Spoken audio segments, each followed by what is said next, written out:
Buenas noches, saludos cordiales, gracias por acompañarnos. Este es el programa Hora 25. La relación con los medios de comunicación será fresca, fluida y dialogante. No tengo inclinación académica, más bien soy un conversador apegado a las conclusiones. Voy pronto a la síntesis y al resumen. Por eso no haré el enlace semanal. No aprobaremos ni vetaremos códigos o leyes sin dialogar con los directamente involucrados. Fortaleceremos la dolarización y no habrá una moneda paralela. Firmaré un decreto de austeridad en el gobierno. Todo gasto, toda inversión pasará por un filtro objetivo de necesidades ciudadanas. Estas y otras ideas fueron planteadas por Lenín Moreno en su discurso inaugural del pasado 24 de mayo. A medida que se escuchaban estas y otras palabras, muchos sectores de oposición se fueron, yo diría, adueñando del planteamiento. Si bien hubo expresiones de exaltación para Rafael Correa, observadores advirtieron que algunos criterios fueron directas o veladas críticas al presidente saliente. Esperanzador, unidad, apertura, diálogo son algunas de las señales que expresa Lenín Moreno. Frente a esto hay lo que vivió el Ecuador durante una década: autoritarismo, persecución, despilfarro, corrupción, odio, endeudamiento. Nuestros invitados entonces esta noche aquí en Hora 25 son los siguientes asambleístas. Agradezco a Doris Solís. Doris Solís es asambleísta por la provincia de La Suay en representación de Alianza País. Nos acompaña Fernando Callejas. Fernando Callejas es asambleísta por el movimiento Creo Suma. Nos acompaña, agradezco la participación de Silvia Salgado. Ella es asambleísta por el socialismo. Gracias por estar con nosotros, Silvia. Guillermo Celi también está con nosotros. Él es asambleísta también por esta alianza Suma Creo. Gracias a la audiencia. Martina, buenas noches. Buenas noches, Andrés, y bienvenidos todos. Que será el presidente de todos los ecuatorianos, dijo Lenín Moreno el pasado 24 de mayo, y que será además un líder diferente al que ha ostentado el poder la última década. Para probarlo, renunció al enlace ciudadano y se ha acercado a sectores de la ciudadanía con los que Rafael Correa tuvo una relación bastante turbulenta. Pero mientras Correa lideró su proyecto político, Moreno siguió sus preceptos con fidelidad. Y hoy el cambio de discurso de Alianza País podría ser el mero producto de una necesidad. Lo cierto es que sea cual fuera su causa, el cambio de tono cae como una compresa de agua tibia sobre las heridas de un país en crisis económica y con polarización social. El dilema será entonces si, pasado el trago amargo, el cambio perdura. Para concretar el diálogo se requiere de liderazgo. El mío tiene su propio estilo. No haré el enlace semanal. Los primeros cambios de un proyecto que continúa. Las formas. Los que le suceden, dice el presidente, serán producto de un gran diálogo nacional. Soy el presidente de todos. Me debo a todos, respeto a todos. Ese diálogo comprende la necesidad de reactivar la economía y generar empleo. Reactivación que pasa por impulsar el crédito y la producción desde dos sectores con los que el correísmo ha mantenido abiertas diferencias y escasos diálogos en sus últimos años de gobierno. La banca y los gremios empresariales. Ambos sectores con los que el presidente ya se ha sentado a dialogar. Y le hemos dicho al señor presidente que la banca está creciendo en créditos y está dispuesta a aumentar la cantidad de créditos colocados en la economía si se generan las condiciones de confianza suficientes, y hemos tenido una muy buena acogida por parte del presidente. Diario El Comercio da cuenta de que en un reciente diálogo de Moreno con la banca privada afirmó que respaldaría la dolarización y mostró apertura a restituir un 100% de las reservas bancarias privadas. Esto pese a que Carlos de la Torre, ex asesor del Banco Central que ha respaldado los créditos de esa entidad a instituciones del Estado, ha sido nombrado el nuevo ministro de Finanzas. Queda por definir qué hará el primer mandatario con el dinero electrónico y si lo dejará o no en manos del Banco Central o pasará a manejarlo la banca privada. A todos los empresarios y emprendedores llegó el momento de trabajar todos juntos. Con el empresariado, Moreno entabló diálogo a través del colectivo Proponle Ecuador, cuyo líder es Pablo Campana, actual ministro de Comercio Exterior. Conformaremos un consejo consultivo productivo tributario. Con este consejo se simplificarán impuestos y el acuerdo de producción también compromete al gobierno a incentivar crédito oportuno y barato, generar alianzas público-privadas y el retorno de capitales. De todas maneras, para cumplir metas económicas también podría ser necesario recortar gastos optimizando el tamaño del Estado. Como lo ofrecí en campaña, firmaré un decreto ejecutivo de austeridad en el gobierno. Otros sectores con los que el correísmo ha tenido pronunciados roces y con los que Moreno ha dicho que entablará una relación distinta son aquellos que funcionan como matriz del pensamiento, las universidades, las organizaciones sociales y los medios de comunicación. Con estos, Moreno no se ha sentado a dialogar todavía, pero sí habla de crear 40 institutos técnicos y tecnológicos en el caso de las universidades, de convocar al diálogo con las organizaciones sociales y de revisar la ley de comunicación en su relación con los medios. La libertad de prensa debe evidenciarse con unos medios cuyos contenidos tengan calidad y altura. La relación con los medios de comunicación será, como siempre ha sido conmigo, fresca, fluida. Promesas de diálogo en las que se ven más avances cuando este se ata a las necesidades económicas y cuya profundización real está aún a prueba, tras 10 años de un estilo diferente. Bien, vamos entonces a iniciar este panel, esta conversación aquí en Hora 25. Fernando Callejas tiene el uso de la palabra, le doy la palabra, para referir su opinión en términos generales sobre cómo vio el discurso del presidente Moreno. Bueno, muchísimas gracias, Andrés. Gracias. Muy buenas noches, Silvia, Doris, Guillermo, un gusto estar con ustedes. Yo veo el discurso, la intervención del presidente Moreno en este importante acto del 24 de mayo como un discurso esperanzador para todos los ecuatorianos. Ya en campaña había dicho el presidente Moreno que tiende la mano a los ecuatorianos, tiende la mano a la oposición para hacer un país y un trabajo conjunto con todos los ecuatorianos. Y yo creo que en el discurso de ayer eso se vio reflejado en algunas cosas. Y yo creo que también hay que resaltar algo que es muy importante.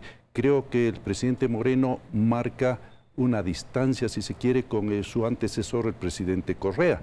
Por eso es que inclusive el presidente Correa en su última sabatina señala el tema de las sabatinas que deben continuar. Moreno dice que no van a continuar las sabatinas y eso es bueno. El expresidente Correa señala que la ley de comunicación deberá mantenerse a pesar de lo que digan ciertos medios interesados. El presidente Moreno dice hay que revisar la ley, ojalá no sea solo revisarla, sino derogar esta mordaza que han puesto a los ciudadanos ecuatorianos sobre su cabeza la anterior administración. En el tema económico se ha referido a que mantendrá la dolarización, eso es muy importante porque no nos olvidemos que en campaña el presidente Moreno señaló que era importante tal vez crear una moneda propia, señala que no va a haber una moneda paralela, me imagino que se refiere al dinero electrónico, perfecto, no debe haber una moneda electrónica si no hay el respaldo debido en el Banco Central. Así que en definitiva, Andrés, veo con optimismo este discurso. Doris, ¿hay distancia entre Correa y Moreno? Es un poco lo que acaba de decir Fernando Callejas. Buenas noches.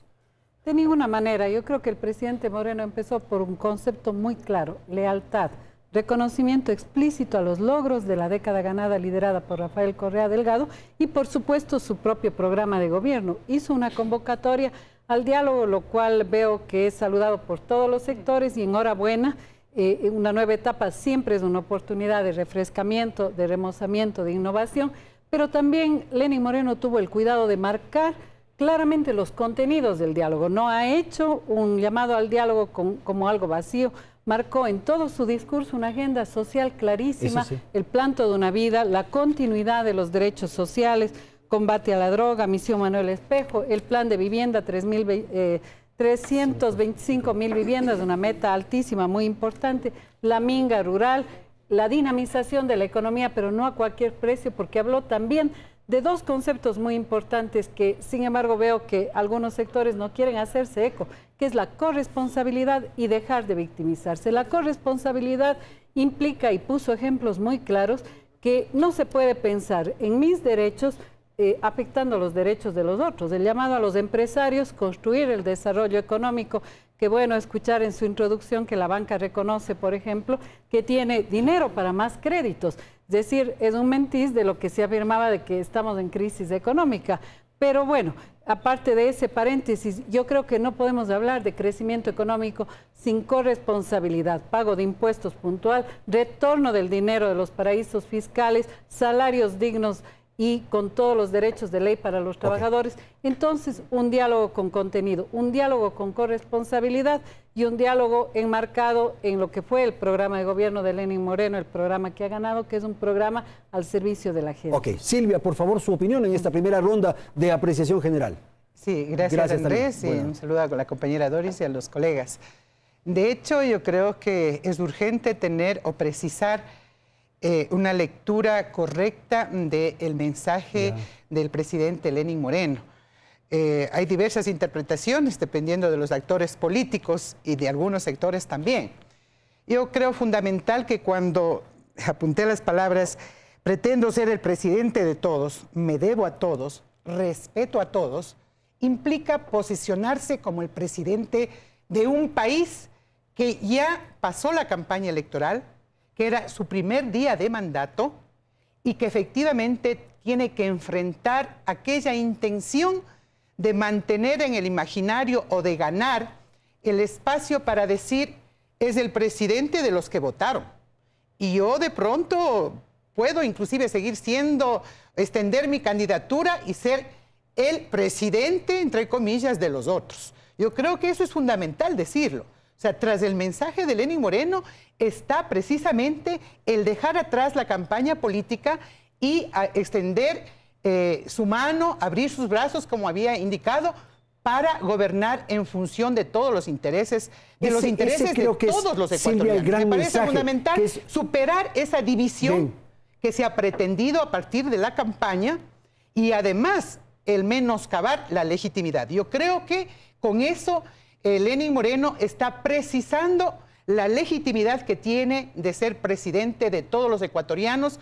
Con esas atribuciones, entonces, se permite convocar a un diálogo, no solamente a la oposición, porque la oposición no es dueña de la ciudadanía, sino a la oposición como sector político, pero también a todos los sectores ciudadanos. Guillermo, eso quisiera rescatar lo que acabamos de escuchar de Silvia, en el sentido de que el presidente tenía que consolidar, que tenía que precisar su condición de mandatario de todos los ecuatorianos, porque como la votación fue tan pegada, los resultados fueron tan pequeños, él tenía que demostrar justamente su capacidad de aglutinar, de provocar un acuerdo, un consenso, una unidad. Buenas noches, Andrés. Buenas noches. Muchas gracias por su invitación. Un saludo a Silvia, a Doris, a Fernando. Un saludo a los ecuatorianos. Bueno, yo le tomo la palabra al presidente de la República. He escuchado el 24 de mayo con detenimiento el mensaje en la posesión ante la Asamblea Nacional.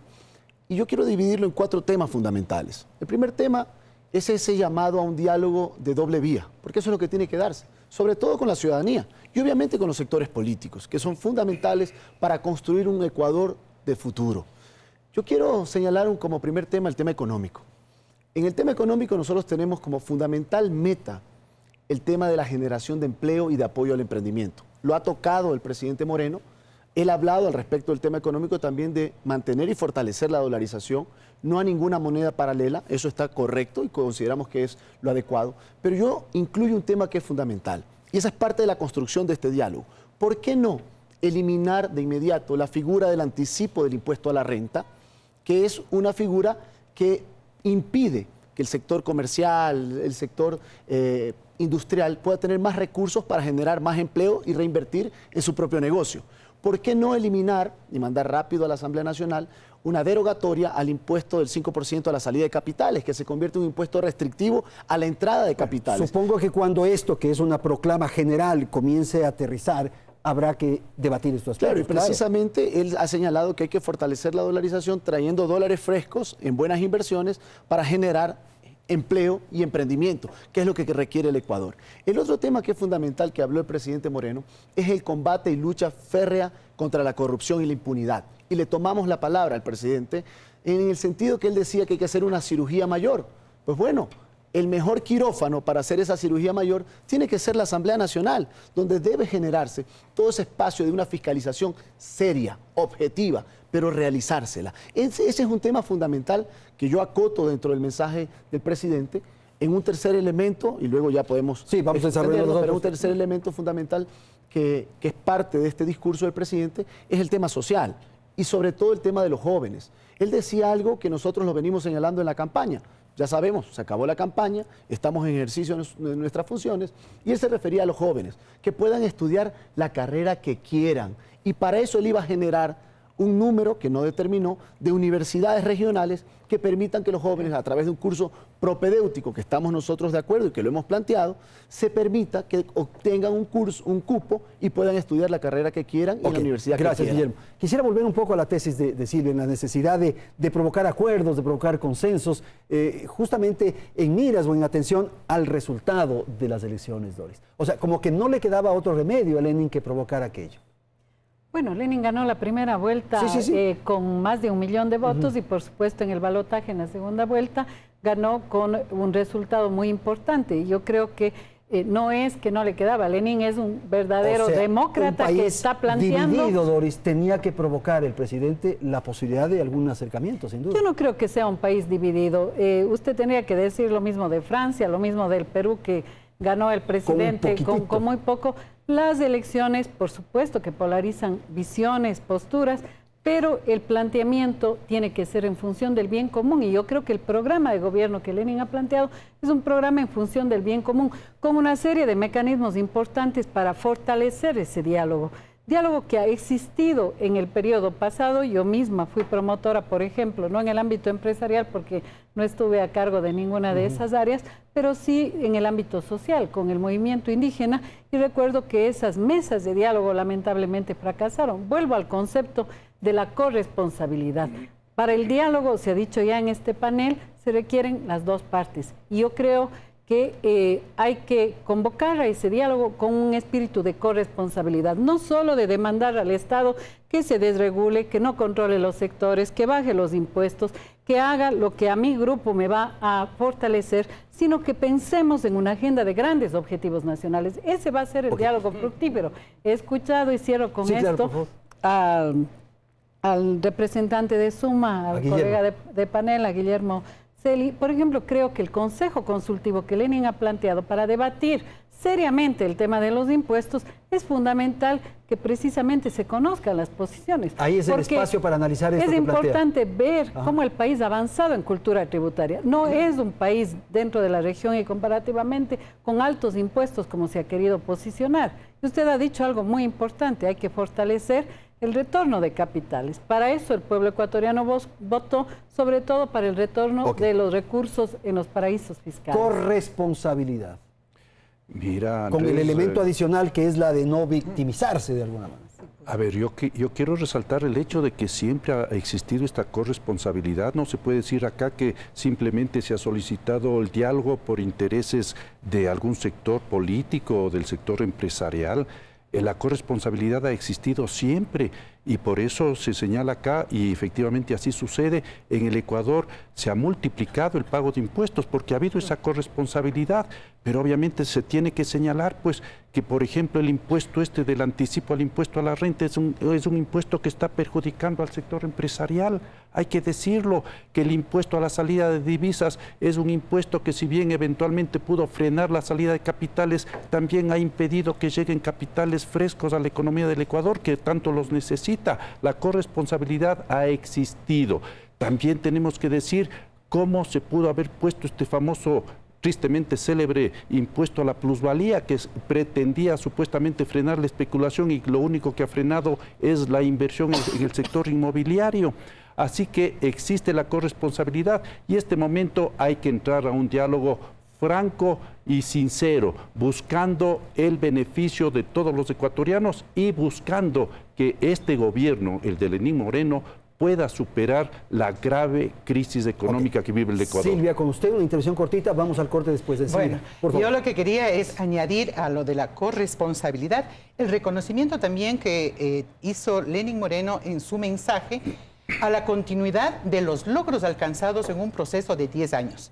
Especialmente logros reconocidos, apoyados, en donde la ciudadanía ha manifestado su decisión inclusive de defenderlos. respecto a la vigencia, al ejercicio de derechos, a la inversión del Estado, a la prioridad que ha tenido en esa inversión respecto de educación, de salud, de seguridad social, de becas para nuestros jóvenes. En definitiva, yo creo que Lenín Moreno precisó claramente que tiene la responsabilidad primero de ejecutar un programa político con el cual ganó, pero también ampliarlo con la ciudadanía y con sectores que necesariamente en esta mesa de diálogo habrá que debatir. Y no solamente dialogar, porque llegar a los consensos necesariamente tiene que pasar por debatir y muchas veces enfrentar también ideológicamente las posiciones. El desacuerdo también es una opción, así como el diálogo es una opción, el desacuerdo también. Vamos a ir a un corte, tenemos que ir a la publicidad y retornamos. Enseguida le doy la palabra a Guillermo para que continuemos con este análisis sobre el discurso inaugural de Lenín Moreno. En un instante.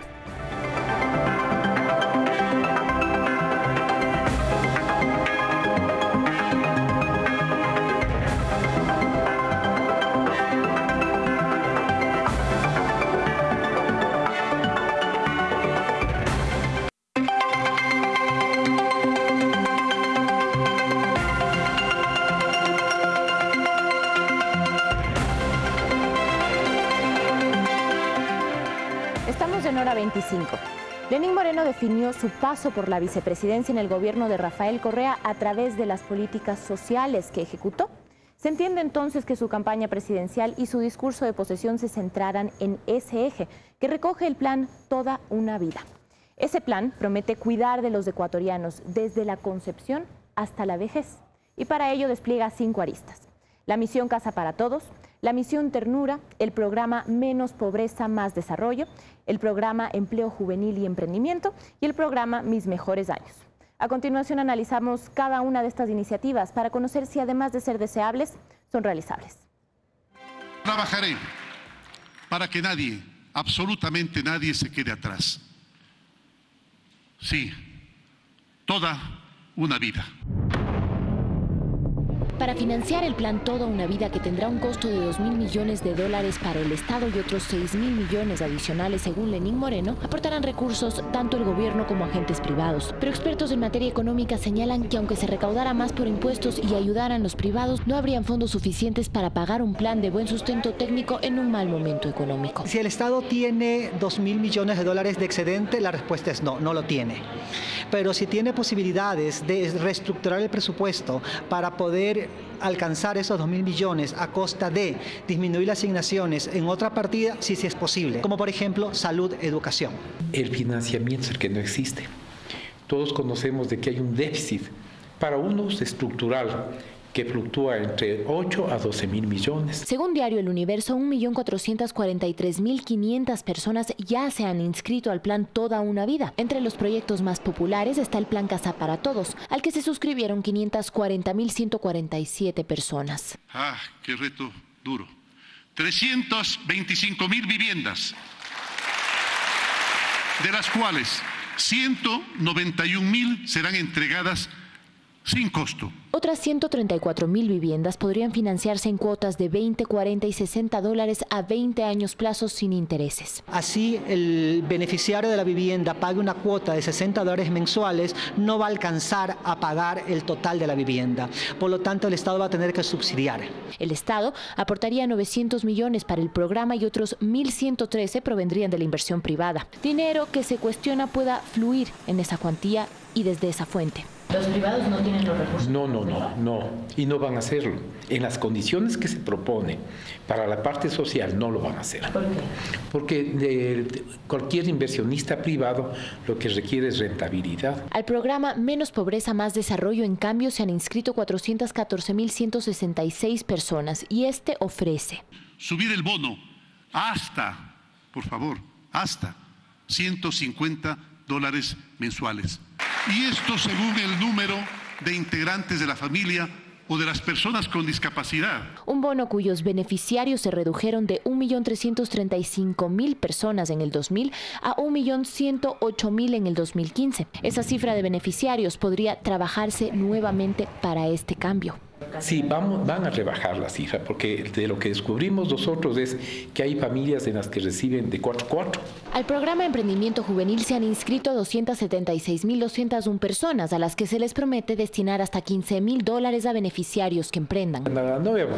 Lo que habría entonces, si se quiere propiciar esto, es recapitalizar a la Corporación Financiera Nacional, recapitalizar a Banecuador y obviamente poner programas que vengan desde la universidad. Algo necesario en un país que, pese a tener el índice de actividad emprendedora más alto de América Latina, en el 2015 fue también uno de los países donde más fracasaron los emprendimientos. Al programa Mis Mejores Años se han inscrito 149.733 personas. Y para aquellos adultos mayores en estado de indefensión se otorgará una pensión mensual y seguridad social sin costo.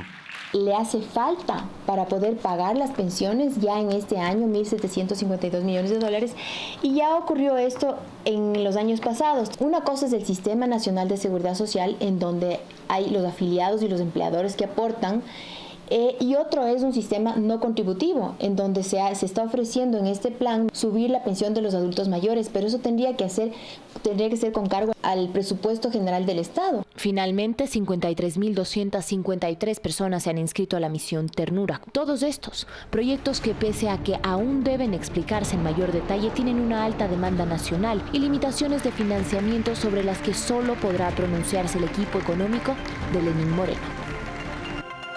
Bien, la segunda parte o el segundo segmento del programa está destinado para justamente esto que acabamos de ver en el reportaje, la implementación. Ya hemos escuchado la propuesta, la proclama, el llamado, la convocatoria, como quiera verse, en la primera parte. Ahora vamos a cómo esto se va a concretar. Guillermo Celi. Sí, en el tema económico es fundamental que en los próximos días el presidente Moreno le diga al país cómo recibe la situación económica del Ecuador. Eso va a ser fundamental, porque él tiene que determinar cuál es el monto de endeudamiento, a qué niveles de intereses están esos endeudamientos externos, cuál es el desbalance en la economía ecuatoriana, porque sabemos que estamos viviendo una crisis galopante, eso lo siente la ciudadanía, quien nos está viendo en este momento. Y obviamente el presidente Moreno ha empezado con el dicho, lo cual es positivo, pero hay que llegar al hecho. Y hay propuestas, como me refería hace un momento, en los temas sociales, que son buenos. El tema de la juventud, del cupo para la universidad. Inclusive algún funcionario de gobierno saliente se salió de la sesión cuando él habló de que los jóvenes van a tener la oportunidad de estudiar la carrera que quieran, con un propedéutico, lo cual es positivo. Pero también hay un tema que es importantísimo, devolver todo el apoyo al sector agrícola, abandonado 10 años a su suerte. Lo ha reconocido el propio gobierno saliente. Y es ahí donde hay que implementar una recapitalización al Banco de Desarrollo Productivo Agrícola, al Banecuador, que le llaman ahora. Eso significa dar crédito oportuno al agricultor. Eso significa apoyar en capacitación y en buena semilla para poder sembrar bien, en asociatividad y en procesos que permitan la asociatividad de los agricultores, en almacenamiento de su producto para vender a mejor precio y que no ocurra lo que lamentablemente ocurre siempre, que el agricultor siembra a un precio bueno, pero cuando cosecha se baja el precio y quiebra. Ahora, hay que cuidar ese proceso. Todo esto tiene que estar sostenido en una economía. ¿Usted cree que solamente con reestructurar la deuda ya es suficiente? ¿Es suficiente con la austeridad que ha propuesto el presidente Moreno? Bueno, el tema del decreto de austeridad es fundamental. Han iniciado eliminando los 6 superministerios o ministerios coordinadores, el Ministerio de la Felicidad, el del Buen Vivir, qué bueno que lo haya hecho de inmediato dentro de sus primeros decretos, pero hay que rever el tema de a qué costo está siendo prestado los créditos al Ecuador, por ejemplo, con China. Ya. Eso hay que renegociarlo. Reestructurar esa deuda. Reestructurar, pero de inmediato. Segundo, hay un tema que es fundamental. Hay que bajar impuestos, y esto no es solamente para el sector productivo empresarial, es para los ecuatorianos. Hay que cuidar el bolsillo de los ecuatorianos, porque es la mejor forma de que haya inversión en el país, nacional y extranjera. Y si usted me permite, Andrés, hay un tema muy importante que yo lo topé en la primera sesión en que asumimos nuestras curules. Un llamamiento al gobierno, a los colegas legisladores que están aquí en este panel. ¿Por qué no generar una ley de zonas especiales o zonas francas para el turismo en Manabí y Esmeraldas, que es la mejor fuente de empleo, que es una industria limpia y que podría generar esa reactivación económica que queremos los manabitas? Gracias, y también Guillermo. Los esmeraldeños. Fernando, su apreciación de esto que es hacer realidad las propuestas de Moreno.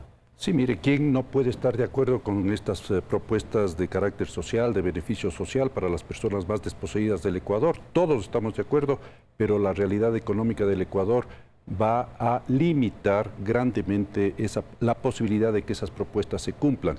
Y entonces, dentro de esa línea, yo estoy de acuerdo que debe inmediatamente saberse exactamente qué economía realmente está viviendo el Ecuador en este momento. Que la economía le puede explotar en las manos, la crisis le puede explotar en las manos. Todos los analistas políticos serios de este país... Llevamos año y medio, 2 años ya con sí, esta... pero es que se han ido tomando recursos de todos sitio posible. La Reserva Internacional, el Banco Central, en este momento tiene entregado al gobierno nacional cerca de 6.000 millones de dólares. El Seguro Social, cerca de 12.000 millones de dólares. Créditos internacionales por alrededor de 16.000. Es decir, se han agotado las fuentes de financiamiento y el gobierno actual, el del señor Moreno, tendrá que efectivamente decir al país, no es como el señor Correa nos dijo. La realidad económica del país es gravísima y por tanto tendré que tomar medidas muy duras para que podamos seguir adelante en el Ecuador. Y entre esas medidas, muy bien, este plan de austeridad absoluta. ¿Cómo es posible que se haya despilfarrado 1.200 millones de dólares en esta famosa refinería del Pacífico? ¿Cómo es posible que se haya despilfarrado seguramente el 50% de lo que se requiere para las 191.000 viviendas que ofrece el señor Moreno? Se tendrán que tomar medidas drásticas. Y aquí algo que tal vez a muchos no les va a gustar. Por favor, esos sueldos y salarios del sector público que son altos, todos los sueldos sobre 3.000 dólares, que se rebajen un porcentaje importante del 30 al 50%. Medidas drásticas es lo que necesita el Ecuador y una austeridad absoluta. Que demos de ejemplo a esas personas que no tienen un centavo para llevar la comida a su casa, que demos nosotros de ejemplo de austeridad. Doris, con un elemento que le pongo para la conversación, y es que el presidente Moreno, el momento en que tenga la realidad de la economía, no tiene a quién culparle, porque normalmente la tradición ha hecho que siempre se le culpe al gobierno anterior. A ver, a mí me parece falto de rigor el hecho de que se afirme que el presidente Moreno estuviera recibiendo sin la información adecuada. Aquí le he traído la documentación de la transición de gobierno que está en la página web de Presidencia y de Semplades con toda la información. Esto no es un discurso, son informaciones de carácter técnico y el presidente Lenín Moreno recibe una economía en crecimiento pequeño todavía, pero no en recesión, una economía en crecimiento luego de haber batallado 2 años muy difíciles con factores externos. Nadie sabía lo del terremoto que iba a ocurrir en su provincia, estimado asambleísta Celi, ni en la provincia de Esmeraldas, ni la apreciación del dólar, ni las condiciones de crisis económica. Y sin embargo, la economía es una economía sana, una economía en crecimiento, donde además los planteamientos que usted señalaba, pues a través de varias voces que se presentaron de opiniones, yo creo que son opiniones poco rigurosas porque no se está tomando en cuenta que mucho de ello ya está en proceso de implementándose. Los programas de vivienda social han existido en el gobierno, cerca de 300.000 se han implementado en esta década. Y este es el gran objetivo nacional que justamente convocan, no sé si se puede enfocar. Sí, pero ¿de qué es? No sé.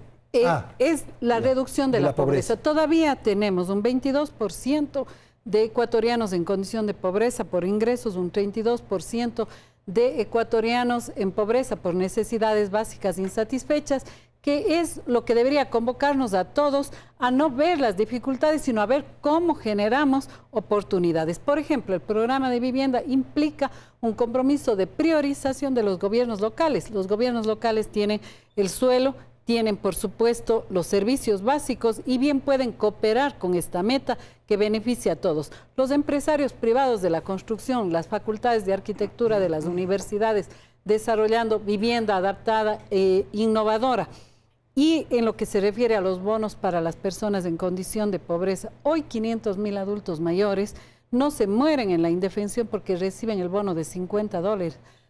Lo que el presidente Moreno está planteando es fortalecer a aquellos que lo necesiten. Son grandes objetivos sociales que están planificados, que yo creo que hay todas las condiciones si obviamente se concreta ese diálogo con corresponsabilidad, donde veamos a los GATS sentados para estas metas sociales, donde veamos a los empresarios privados, donde veamos a la academia. Ese es el Ecuador de la ilusión, el Ecuador del sueño. contribuyendo con la meta más importante, que es acabar con la pobreza en el país. Silvia, por favor.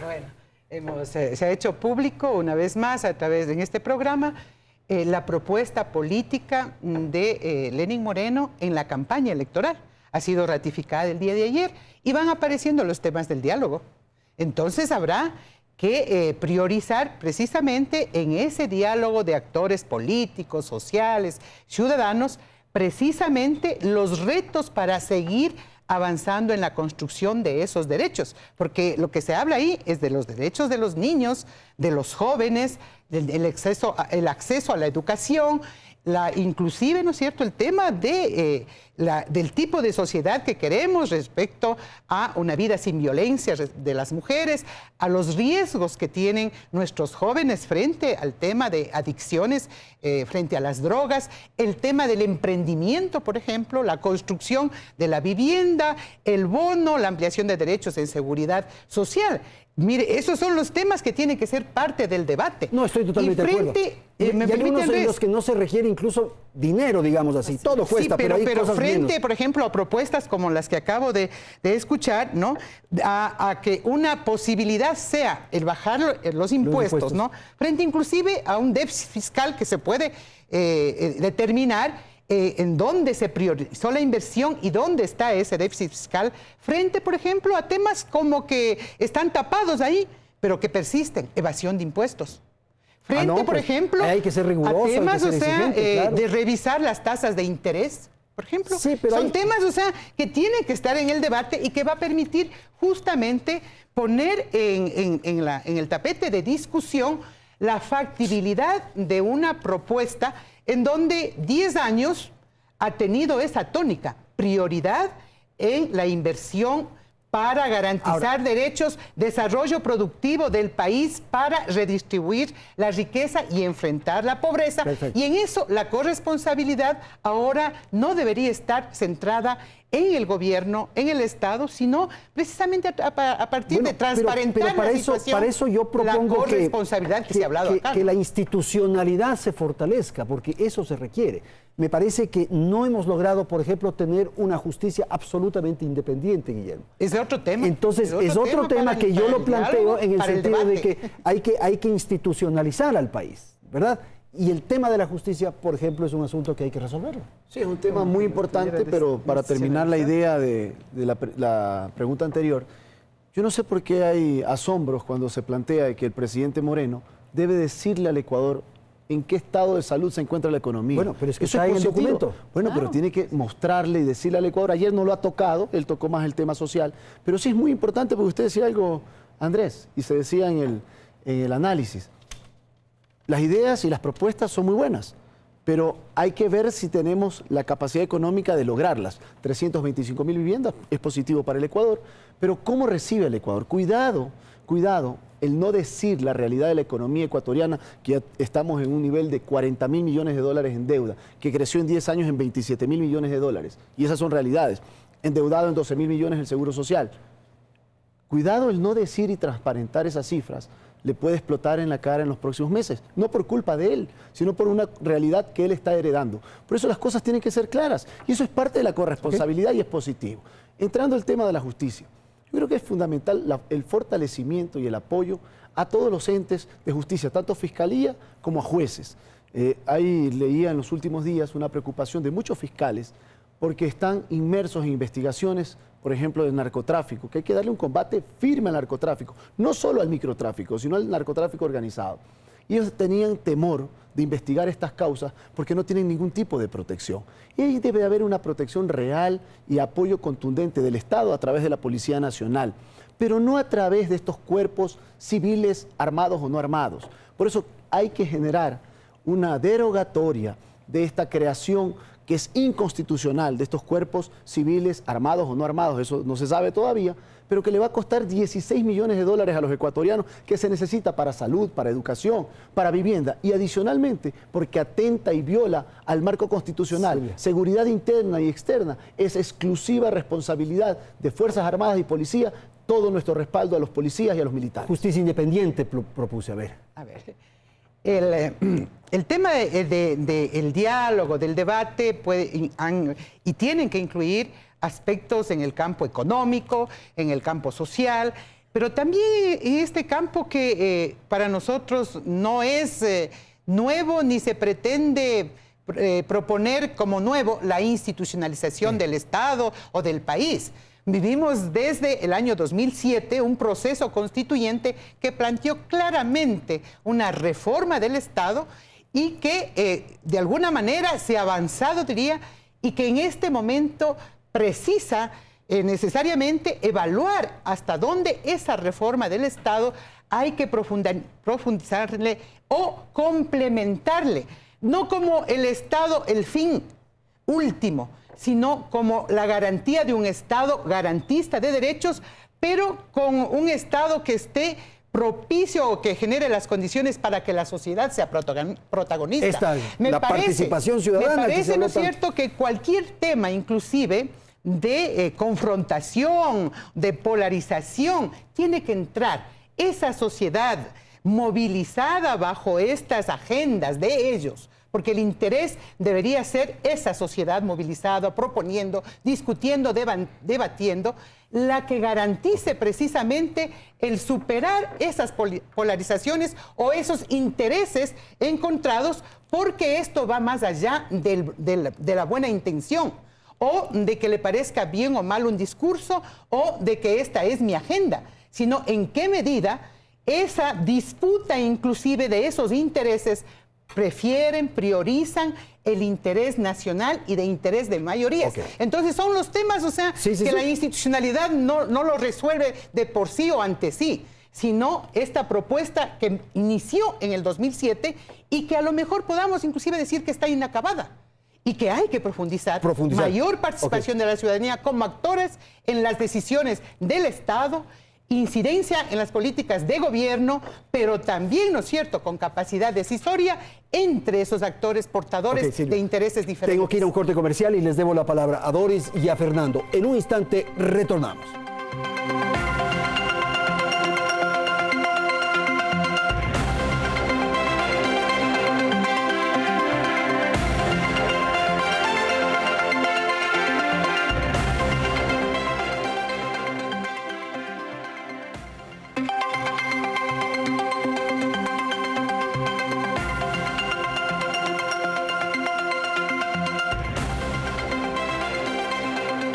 Presentamos la tercera parte del programa, el tercer segmento de Hora 25, y queremos continuar con lo que hablábamos en el anterior, un poco lo de la institucionalidad, Fernando, partiendo de la necesidad de que haya una mejor participación de la ciudadanía y que eso se refleje en hechos como una justicia independiente. Sí, efectivamente, Andrés, yo creo que, y con el debido respeto, obviamente, los señores que se deben al partido de gobierno Alianza País creen que todo está bien en el Ecuador y debo no estar de acuerdo con aquello. No todo está bien en el Ecuador.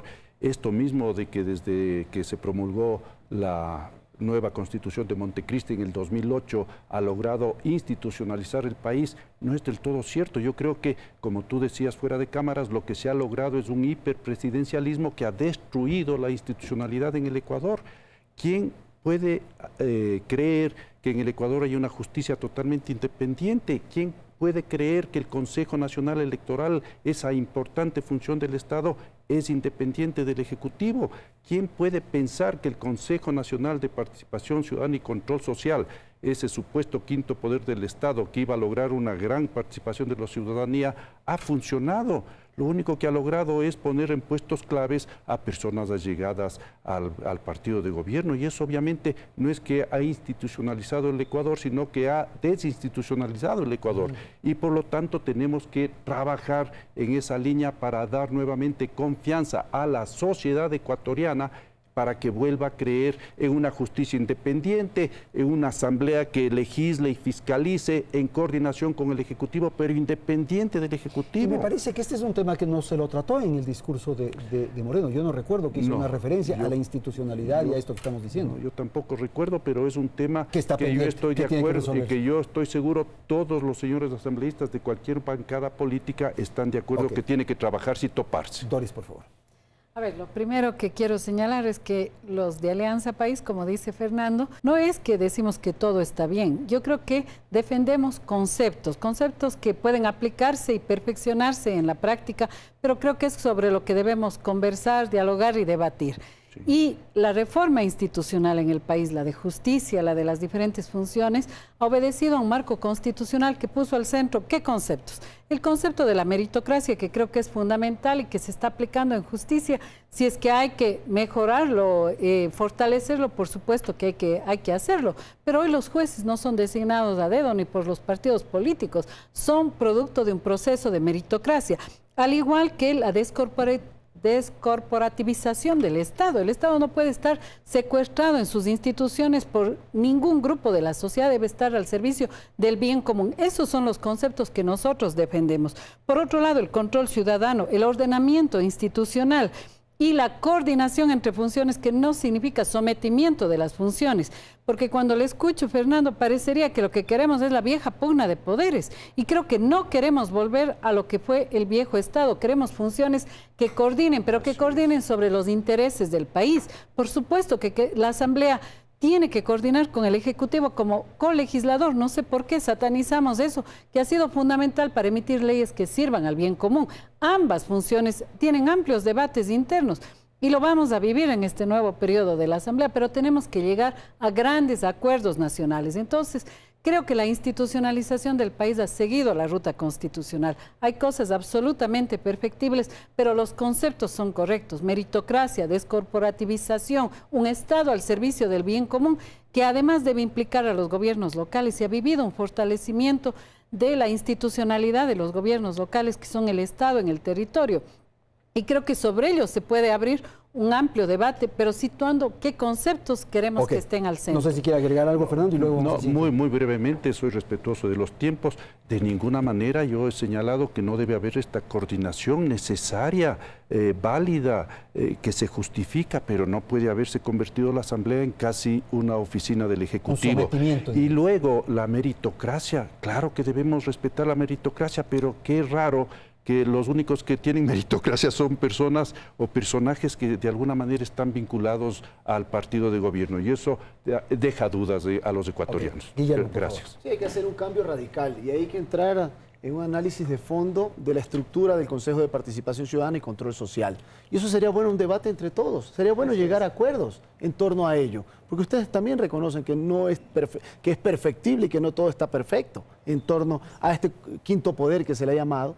Y hay que entrar a analizarlo de fondo, pero también en torno a esta independencia y a una buena voluntad del nuevo gobierno. Considero que sería fundamental entrar a un proceso de amnistía o de indulto a los perseguidos políticos por pensar diferente. Ahí el propio sector de la CONAIE, el sector de los indígenas, que han sido sometidos a una justicia por criminalización de la protesta social, sería un gran gesto del presidente Moreno tender la mano en ese sentido y liberar a aquellos que han sido encarcelados solamente por pensar diferente. Y este es un tema de fondo, es un tema que significa que respetemos todos los pensamientos y que también entremos a una reforma de carácter legal. Que el tema de injurias sea penado desde el punto de vista solamente civil y dejemos de lado esa pena privativa de la libertad que tanto daño hace para cualquier gobernante. O para cualquier gobernante puede ser atractivo empezar a cortar cabezas. Eso sería un gran cambio y una gran extensión real de mano. Por eso mi llamado al nuevo régimen. ¿Por qué no indultar a los perseguidos como Fernando Villavicencio, por ejemplo, alguien que ha encontrado muchísimos casos de corrupción y que ustedes mismos, el sector del oficialismo, lo ha aceptado, lo he escuchado de muchos de ustedes? Y eso es importante para dar una nueva vida a la libertad de expresión en el Ecuador. Ayer lo tocó con mucha firmeza el nuevo presidente y le tomamos la palabra. Vamos a terminar con una última ronda, un poco en la idea, Silvia, de la esperanza, que me parece que es el mensaje que de alguna manera queda del discurso de Lenín Moreno. Bueno, sin perjuicio de analizar. Todos, o sea, todos los ecuatorianos, a mí me parece fundamental coincidir en eso. Desear el éxito en la gestión al presidente Lenín Moreno a efectos de que los réditos, los resultados, los beneficios, o sea, de ese éxito redunde en beneficio también de la gente. Yo quería más bien, o sea, recoger lo que brevemente ustedes señalaban en algún momento y que se me pasó. El diálogo no es señal de debilidad política.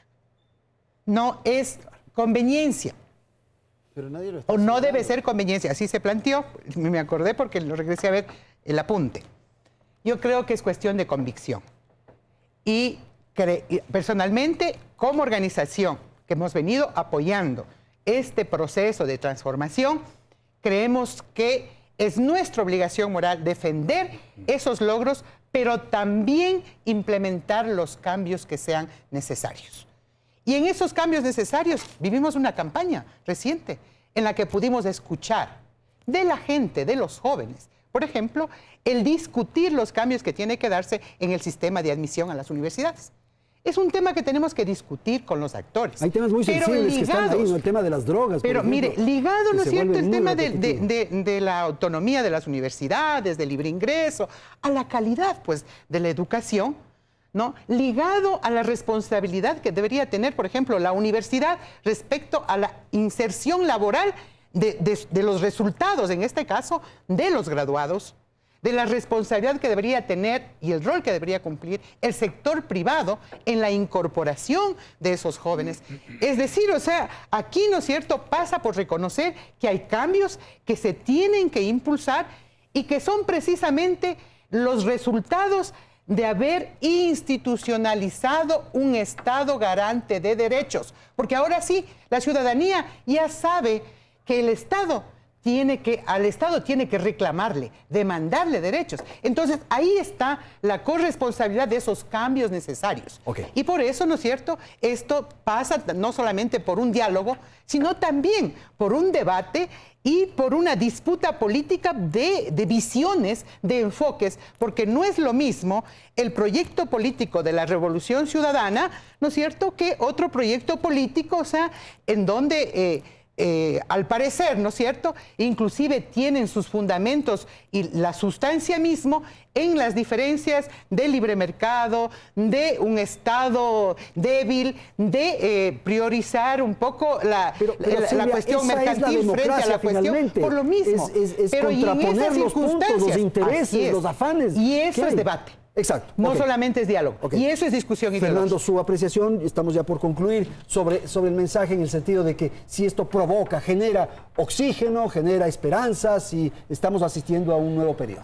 Y yo voy a rescatar una palabra del presidente Moreno que creo que engloba todos estos buenos propósitos que estuvieron implícitos en su intervención el día de ayer: cambio. Debe haber un cambio en la sociedad ecuatoriana. ¿De estilo, de modelo? De estilo, de modelo.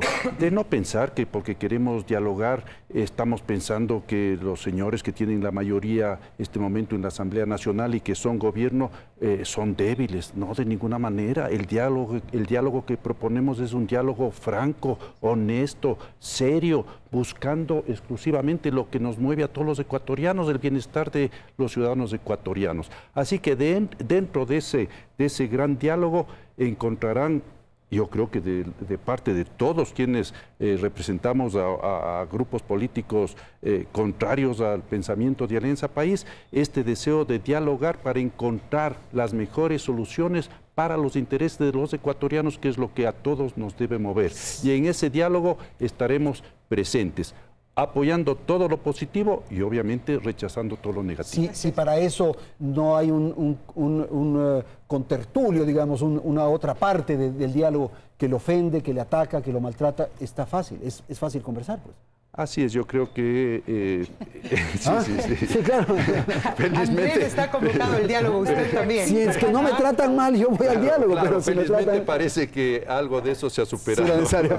Doris, querida, a ver, por favor, estamos por terminar. Lo ha dicho muy bien y yo creo que eso pone el acento en esa corresponsabilidad. Para mí la palabra con la que me quedo del discurso de Lenin es la corresponsabilidad, porque estamos efectivamente en un nuevo momento del país, un país menos desigual, un país más justo, un país que se ha ordenado, un país que tiene una institucionalidad y un ordenamiento en función del bien común. Y yo creo que efectivamente eso sitúa las dos etapas. A Rafael Correa Delgado le correspondió una etapa muy dura que muchas veces obligó a la confrontación por esa falta de corresponsabilidad. Hoy qué bueno escucharle, Fernando, usted que representa uno de los sectores de la oposición, hablar de corresponsabilidad. Corresponsabilidad que les corresponde a los medios. Yo le digo lo mismo, mi querido Andrés, qué bueno poder concurrir a un programa donde no le insulten, no le agredan, no dañen su honra. Esa ya es una base para poder conversar, para poder dialogar, pero esa corresponsabilidad implica a los medios, implica a los actores institucionales, implica a los ciudadanos, y yo creo que es diálogo con corresponsabilidad, en eso somos optimistas, y poder situar grandes objetivos nacionales. El diálogo no es algo vacío, no es una entelequia, tenemos que poner al centro grandes objetivos como el combate a la pobreza, la superación definitiva de las inequidades, desarrollo económico sí, pero con equidad, institucionalidad del Estado, no un Estado mínimo que no regule nada y que permita, digamos, cualquier corporativismo, combate serio a la corrupción, todos aquellos elementos que es una lista de 8 o 12 puntos, verá, puestos en agenda, y que yo creo que corresponderá a los actores políticos desglosarles con el gobierno, pero también con la sociedad en los próximos meses. Muchísimas gracias. Guillermo, con usted terminamos. Bueno, es fundamental un cambio de forma, pero sobre todo de fondo. Y eso significa dar una respuesta a ustedes, a los ecuatorianos. Empleo, apoyo al emprendimiento. La mejor forma de ayudar a los más sencillos y a los más humildes es con el empleo. Eso es lo que quiere una familia. Y en esa medida nosotros vamos a apoyar propuestas que vamos a hacerlas desde el Parlamento, pero también que vamos a conversarlas con todos los sectores, con ustedes, con Alianza País, con el presidente Moreno.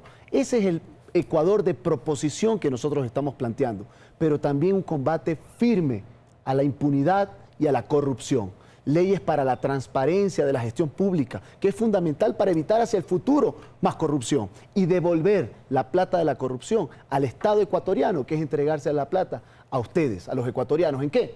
En salud, en educación, en vivienda. Ese es nuestro compromiso. Cambio profundo de forma, pero sobre todo de fondo. Eso queremos por el Ecuador. 10 segundos, Silvia. Estoy sobre el tiempo, ya tengo que Lo que quería concluir es de que ese diálogo, como ha dicho el presidente de la Asamblea Nacional, está dado también extendido hacia la Asamblea, para construir las leyes con la gente, producto inclusive de esta deliberación, y obviamente responder al momento histórico que necesita el país, en apoyo al proyecto político liderado por Lenín Moreno y abierto a la ciudadanía. Muchísimas gracias. No, es que tengo que terminar. Tengo que terminar. Muchísimas gracias a Doris Solís, Fernando Callejas, Silvia Salgado y Guillermo Celi. Felicidades, Ecuador. Hasta la próxima semana.